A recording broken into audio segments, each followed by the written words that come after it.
Bonjour à toutes et tous, je vous présente à travers cette vidéo les résultats du premier relevé d'achat pour le défi foyer alimentation positive de Saint-Nazaire Aglo. Donc vous étiez 62% des participants à réaliser ce relevé, ce qui correspond à 36 foyers. Je vous ai mis en dessous la répartition par équipe. Donc vous étiez 8 pour l'amicale laïque du Pouligou, 8 pour l'OSCM et la Maison des Jeunes de Montoire, 9 pour le centre hospitalier de Saint-Nazaire et 10 pour la maison de quartier Méan-Pinouette et la soupe au calibre. Donc, la première info qu'on obtient grâce au relevé, c'est le coût repas par personne. À l'échelle du défi, vous étiez à 2,16 € en coût repas moyen, avec une vraie disparité entre les foyers, avec des coûts repas qui vont de 72 centimes à 4,83 €. Quand on regarde la répartition par équipe, ce qui est intéressant de noter, c'est le résultat très proche entre celui de l'amicale laïque du Pouligou et celui de la maison de quartier Méan-Pinouette, avec finalement une différence d'un centime. On est entre 2,09 € et 2,08 € par repas par personne. Voilà. Pour le centre hospitalier de Saint-Nazaire, on est à 2,58 €, sur Montoire à 1,82 €. Voilà, et donc sur l'ensemble du défi à 2,16 €.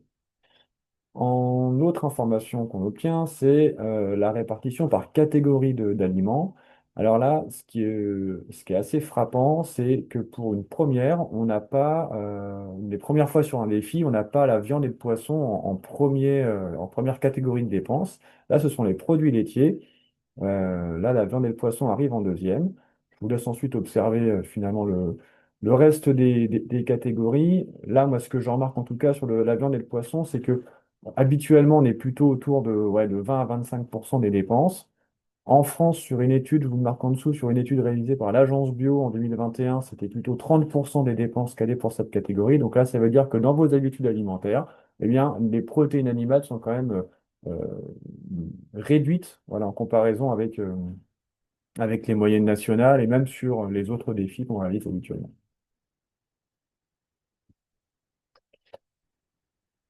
On observe aussi avec ce relevé la répartition par lieu d'achat. Donc là, sans surprise, eh bien, la majorité de vos dépenses, les deux tiers, ont été effectués dans des supermarchés. Vous avez également dépensé 13% de vos dépenses en direct auprès des producteurs. Et après, s'en suivent les commerces de proximité, les magasins bio et les marchés de revendeurs. Donc là, ce qui serait intéressant d'observer sur la fin du défi, c'est bien justement, est-ce que ces chiffres évoluent? Est-ce que finalement la part de, de- de dépenses faites dans les supermarchés diminue au profit peut-être d'achats en direct auprès des producteurs et des productrices? Ça, on le verra au mois de mars sur le deuxième relevé. On observe aussi la répartition des achats par provenance. Donc là, vous avez effectué en chiffres clés, ben, c'est quand même que 65% de vos dépenses concernent des produits qui sont produits en France.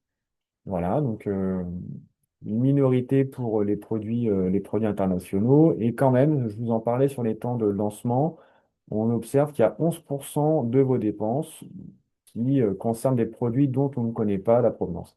Donc, assurément, ça concerne majoritairement des produits transformés, comme on avait pu le voir, où finalement, là, on a toujours l'info de où est-ce qu'est produit où est-ce qu'est fabriqué l'aliment, mais on n'a jamais l'info de d'où viennent les produits bruts qui composent ensuite cet aliment. Voilà. Ensuite, sur la partie plutôt, donc la répartition entre produits bio et produits non bio, là, vous avez à l'échelle du défi 29% de vos dépenses qui concernent les produits bio. Euh, L'info peut-être à noter, c'est qu'à l'échelle française, hein, encore une fois, sur une étude de l'agence Bio en 2023, la part de bio dans les ménages était de 5,6%. Donc là, tous les résultats, en tout cas dans ce premier relevé, vous êtes largement au-dessus des moyennes nationales, avec donc cette répartition, 25% des dépenses pour du bio sur Pornichet, 42% pour le centre hospitalier de Saint-Nazaire. Encore une fois, un résultat identique entre la maison de quartier et la soupe aux cailloux et l'amicale laïque, 25% également. Sur Montoire, on est à 16%, et donc voilà, 29% à l'échelle du défi.